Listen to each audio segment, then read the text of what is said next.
आज हम students ring theory का थर्ड लेक्चर स्टार्ट कर रहे हैं जो BSc BEd integrated second year और बीएससी थर्ड ईयर में लगता है। तो आज हमारा थर्ड टॉपिक है फील्ड क्षेत्र।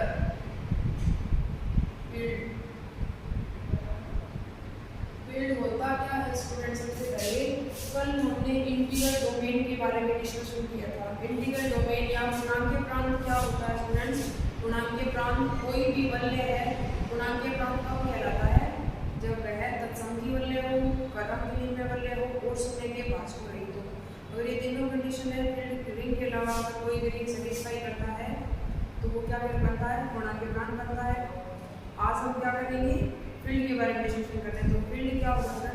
कोई भी रिंग आर जो है वो फील्ड कहलाता है यदि वलय आर फील्ड कहलाता है यदि फील्ड कहलाता है यदि आर नंबर 1 तत्समकी वलय है, तत्समकी वलय मतलब ई बिलोंग्स टू आर होना चाहिए। First property. सेकंड प्रॉपर्टी है क्रम विनिमय वलय हो, क्रम विनिमय वलय हो। इसका मतलब है कोई भी दो element a B belongs to R तो ए क्रॉस बी बराबर बी क्रॉस सी वाली प्रॉपर्टी होनी चाहिए। ठीक है फ्रेंड्स। नंबर 3 मतलब दो प्रॉपर्टी पूर्णांकीय प्रांत की एज सेम है। थर्ड प्रॉपर्टी है कि रिंग में यदि प्रत्येक नॉन जीरो अवयव का प्रतिलोम विद्यमान है तो वो फील्ड बनता है। तीनों प्रॉपर्टी से डिस्कस करो। यदि प्रत्येक a not equal to zero, जी प्रत्येक नॉन जीरो अवयव अगर रिंग में है, प्रत्येक नॉन जीरो अवयव रिंग में, then there exist a inverse belongs to R. मतलब प्रत्येक नॉन जीरो अवयव का रिंग में प्रतिलोम विद्यमान हो। अगर कोई भी रिंग है ये तीनों प्रॉपर्टी सेटिस्फाई करता है तो क्या कहलाता है? न्यूक्लियर संभावना के लिए फील्ड बनता है। फील्ड को रिप्रेजेंट करेंगे एक्स। ठीक है स्टूडेंट्स। तो यहाँ से इसको लिख सकते हैं a × a बराबर e या a × a। ठीक है स्टूडेंट। तो ये क्या है? कोई भी रिंग जो है वो फील्ड कब कहलाता है? जब तत्समकी वलय हो, क्रम विनिमय वलय हो और प्रत्येक नॉन जीरो अवयव का उसमें गुणात्मक प्रतिलोम विद्यमान होना चाहिए। प्रत्येक नॉन जीरो अवयव का गुणात्मक प्रतिलोम, गुणा के लिए भी गुणा के लिए। ठीक है स्टूडेंट। तो इन तीनों प्रॉपर्टी को सेटिस्फाई करने के बाद कोई भी रिंग है वो फील्ड बन जाता है। अब है रिंग में एकक अवयव। रिंग में एकक unit element in a ring with unity. यहाँ तक तत्समकी वलय होना चाहिए सबसे पहले। रिंग में एकक अवयव होना चाहिए। रिंग में एकक अवयव या रिंग में एकक अवयव। रिंग में एकक अवयव क्या होता है? कोई भी तत्समकी वलय दे रखा हो, यदि एक तत्समकी वलय यदि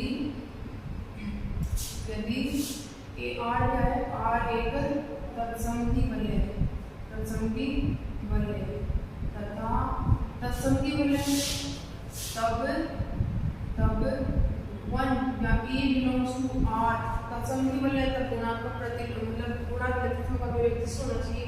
यदि r एक तत्समकी वलय है तथा e बिलोंग्स टू r इसका गुणात्मक तत्समक है या इसकी द्वितीय संक्रिया का तत्समक अवयव है। e बिलोंग्स टू r गुणात्मक तत्समक है, गुणात्मक तत्समक है। तब a बिलोंग्स टू r के लिए, a बिलोंग्स टू r के लिए रिंग में b बिलोंग्स टू r एक ऐसा अवयव विद्यमान हो कि a मल्टीप्लिकेशन b बराबर 1। मतलब एक भी का गुणा a बिलोंग्स टू r के लिए रिंग में b बिलोंग्स टू r ऐसा अवयव विद्यमान हो कि दोनों का गुणा जरूर 1 होना चाहिए। तो a तथा b एक दूसरे के एकक अवयव कहलाते हैं या b × a बराबर 1। a b बराबर 1 हो या b a बराबर 1 हो तब a तथा b रिंग में एकक अवयव कहलाते हैं। मतलब कोई भी तत्समकी वलय दे रखा हो r, तत्समकी इसका मतलब गुणात्मक तत्समक उसमें विद्यमान होगा, गुणा के लिए तत्समक अवयव। तो एक element a belongs to r है और उसमें b बिलोंग्स टू r ऐसा अवयव विद्यमान है कि अगर दोनों को गुणा किया जाए तो उसका गुणात्मक तत्समक अवयव 1 ए बी बराबर 1 या बी बराबर 1। तो ए तथा बी जो है वो एक दूसरे के क्या कहलाते हैं स्टूडेंट्स, एक दूसरे के एकक अवयव कहलाते हैं। अब एकक अवयव पर आधारित एक मोस्ट इंपॉर्टेंट थ्योरम है स्टूडेंट्स, सिद्ध करना है। थ्योरम है आपके वाली 1.4 1.3 तक हम निकल गए तो हमारी थ्योरम नंबर है 1.4। थ्योरम 1.4 का जो स्टेटमेंट है वो है थ्योरम 1.4। मतलब थ्योरम का स्टेटमेंट है किसी तत्समकी वलय के एककों का समुच्चय, किसी तत्समकी वलय, किसी तत्समकी वलय R के एककों का समुच्चय, R के एककों का समुच्चय क्या होता है समुच्चय, गुणात्मक रूप होता है, गुणात्मक रूप होता है। ये सूत्र है मतलब किसी तत्समकी वलय R के एककों का समुच्चय, कोई भी सेट मान लेंगे हम ये वाला और उसको गुणा के लिए ग्रुप सिद्ध करना है। और गुणा के लिए ग्रुप सिद्ध करने के लिए हमें गुणा के लिए उस संख्या गुणा के लिए कितनी प्रॉपर्टी शो करनी है, 3 सबसे पहले सिद्ध करनी है। पहले या बाद में जो भी है हमें सिद्ध करना है। सबसे पहले सहचारी योग, तत्समक अवयव को और गुणात्मक प्रतिलोम होना चाहिए। प्रत्येक अवयव का गुणा के लिए सिद्ध करना है तो गुणात्मक प्रतिलोम। ठीक है सर, तो सबसे पहले हमें ये सेट मानना है कि माना इसके एककों का समुच्चय ऐसे। एककों का समुच्चय का मतलब है कि उस सेट में ऐसे अवयव विद्यमान होंगे कि दो एलिमेंट्स का मल्टीप्लिकेशन है वो 1 के बराबर आएगा। क्योंकि एककों का समुच्चय बोलना है तो एकक अवयव होंगे उसमें सारे एककों का समुच्चय, मतलब सारे एलिमेंट जो है वो एकक होंगे उसमें, मतलब एक अवयव के रिस्पेक्ट में उसमें दूसरा अवयव ऐसा एग्जिस्ट होगा कि उन दोनों का जो गुणा है वो क्या आएगा, 1 आएगा। तो सबसे पहले प्रूफ में देखिए इसको, प्रूफ मानना एस वलय R, मानना एस वलय R का एकक अवयव एककों का समुच्चय, मानना एस वलय R के एककों का समुच्चय, एककों का समुच्चय। देन तब एस वलय R को क्या मान लिया, तत्समकी वलय मान लिया। इसमें मानना एस वलय, माना एस तत्समकी वलय R के एककों का समुच्चय है। सबसे पहले हमने क्या मान लिया, मानना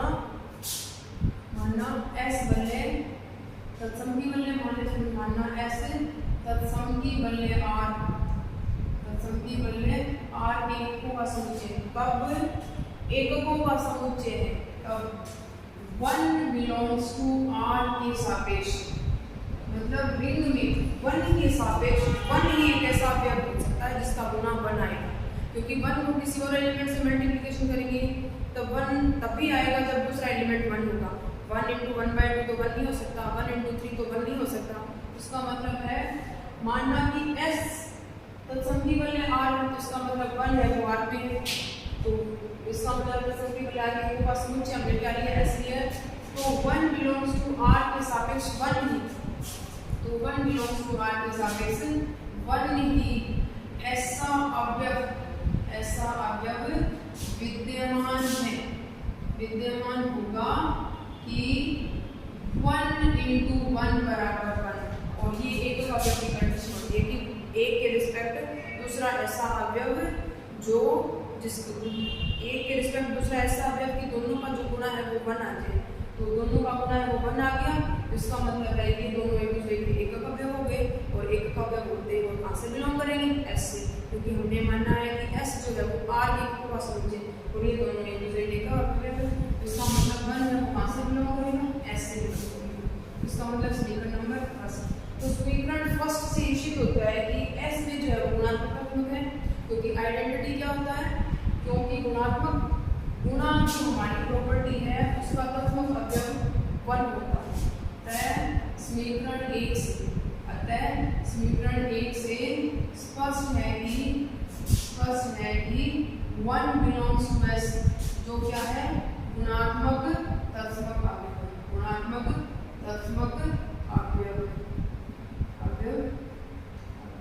ठीक है स्टूडेंट, फर्स्ट एक प्रॉपर्टी तो आ गई।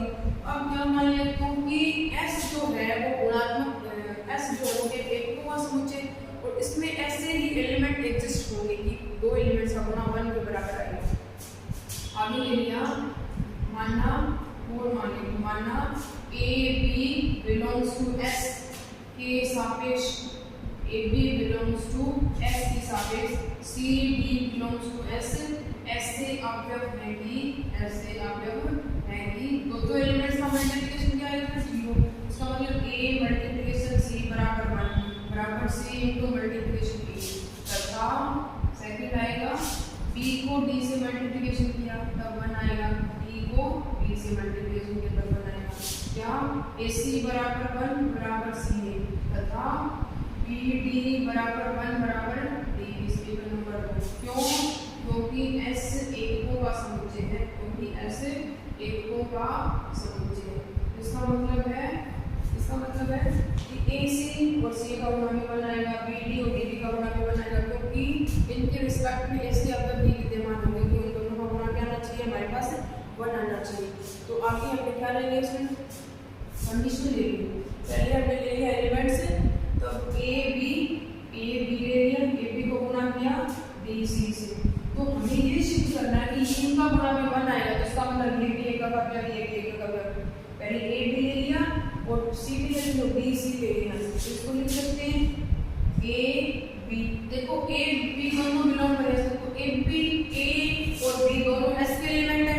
यदि a b a into b वो भी एस का एलिमेंट है, इसका मतलब है वो सममित होगा, और सममित होगा तभी वो क्या होगा, सहचारी होगा। तो यहाँ से ए बी और बी सी ले लिया, देन तो इसको लिख सकते हैं ए बी डी अंदर लिया, बी डी इंटू सी बाहर लिया। बी डी का जो मान है वो हमारे पास बी डी का मान भी बना है और डी बी का मान भी बना है, इसका मान बढ़ रहा है। तो यहाँ से ए बाहर ले लिया 1 इंटू सी, तो यहाँ से आ गया ए सी, और इसका मान भी कितना है 1 है, इसमें का नंबर 2। इसका मतलब है कि a b into d c, इसका मान कितना है हमारे पास 1। इसका मतलब ए बी और डी सी दूसरे के सापेक्ष एक का अवयव, अतः ए बी तथा डी सी एक दूसरे के सापेक्ष एकक अवयव। अतः दोनों कहाँ से, अतः A B belongs to S, करेगा A B belongs to S. पुनः अब की बार ए बी एलिमेंट जो है वो क्या ले लिया, हमने आगे ले लिया डी सी लेवल से, तो डी सी इधर ले लिया और ए बी लेवल दोनों साइड में कड़ा मिलाकर, तो डी सी ए बी। अब डी को बाहर रख लिया और सी को डी अंदर रख लिया, यहाँ पे बाहर आ गया सी ए सी दोनों का मान 1, इनका मान डी इंटू 1 इंटू डी, तो इधर बच गया डी बी, और डी बी का मान कितना है 1। इसका मतलब है कि डी सी है वो ए बी के रिस्पेक्टिव, मतलब दोनों एक दूसरे के सापेक्ष क्या है, एक तो समीकरण ये वाली है हमारी 3 नंबर, एक समीकरण 4 नंबर ये वाली।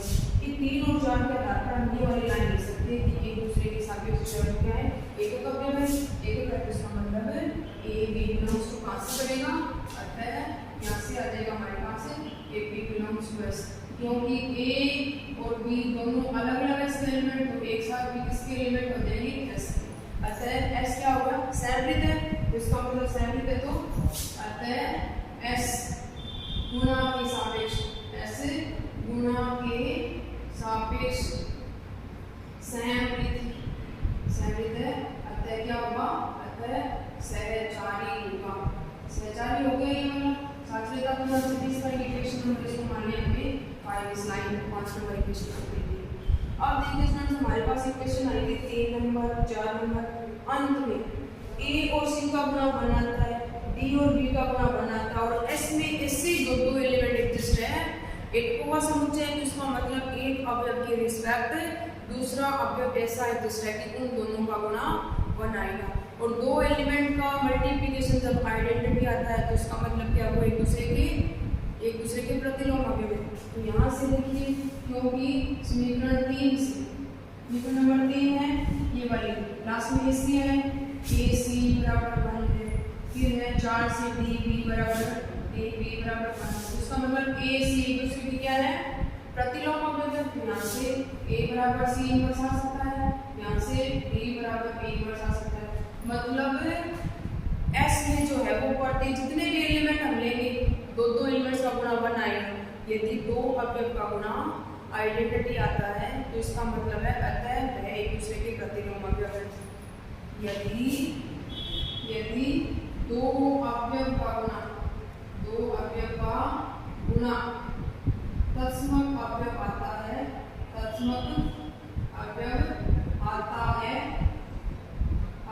तो वे एक दूसरे के प्रतिलोम अवयव होते हैं, तथा S में ऐसे ही अवयव विद्यमान है कि दो एलिमेंट्स का गुणा, अतः S में ऐसे अवयव भी विद्यमान है कि दो अवयव का गुणा 1 होगा, अतः S में प्रत्येक अवयव का गुणात्मक प्रतिलोम विद्यमान है। इस लाइन में अर्थ लिख सकते हैं, अतः S में प्रत्येक अवयव का गुणात्मक प्रतिलोम विद्यमान है। फर्स्ट एक प्रॉपर्टी यहाँ से सहचारी हो गया, दूसरा आइडेंटिटी स्टार्टिंग में शो होगी गुणात्मक तत्व व्यापक विद्यमान है, लास्ट में हमने ये शो कर दिया कि इसमें प्रत्येक अवयव का गुणात्मक प्रतिलोम विद्यमान है, अतः S क्या हो गया, एक गुणात्मक रूप हो गया, अर्थात गुणा के लिए रूप हो गया, अतः कह सकते हैं किसी भी रिंग R के एकों का समुच्चय अगर एक्सिस्ट है तो वो एक गुणात्मक रूप होता है। ठीक है स्टूडेंट्स, ये थी हमारी थ्योरम नंबर 1.4, समझ के अच्छे से एक्सप्लेन कर दिए। अब आगे है, अगले वाला टॉपिक है विभाजन बल्ले, स्क्यू फील्ड। फील्ड हमने देखा है, फील्ड में क्या होता है स्टूडेंट्स, फील्ड में हमारे पास तीन प्रॉपर्टी होती है।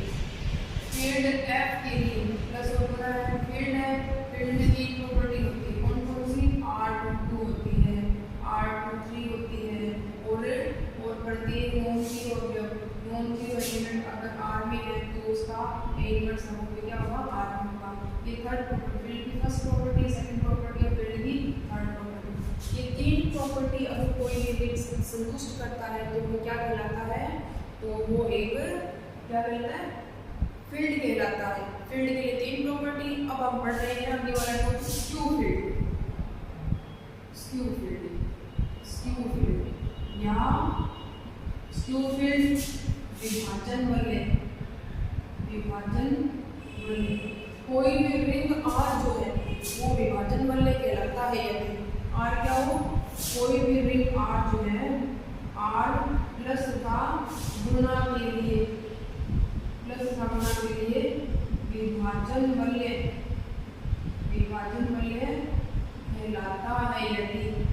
कहलाता है यदि R प्लस गुणा के लिए विभाजन बल्ले कहलाता है यदि नंबर 1 R क्या हो, R प्लस तथा गुणा के लिए तत्सम की बल्ले हो। कहने का मतलब है R तत्सम की बल्ले होगा, E है वो R में होना चाहिए, गुणा का तत्व का कोई रजिस्टर है तो वो तत्सम की बल्ले है, तत्सम की बल्ले हो। सेकंड प्रॉपर्टी है कि R में प्रत्येक नॉन जीरो अवयव का गुणात्मक प्रतिलोम विद्यमान होना चाहिए। यदि प्रत्येक ए नॉन जीरो एलिमेंट है, लोम कर रहा है तो then there exist a inverse है, वो किसमें होना चाहिए, R में। अर्थात R में प्रत्येक S में अवयव का गुणात्मक प्रतिलोम विद्यमान है, तो वो दोनों प्रॉपर्टी अगर कोई भी दो प्रॉपर्टी में कोई भी सेटिस्फाई करता है तो वो क्या कहलाता है, स्क्यू फील्ड कहलाता है। फील्ड की तीन प्रॉपर्टी है, तत्समकीकरण, विनिमय और प्रत्येक अवयव का गुणात्मक, नॉन जीरो अवयव का गुणात्मक प्रतिलोम।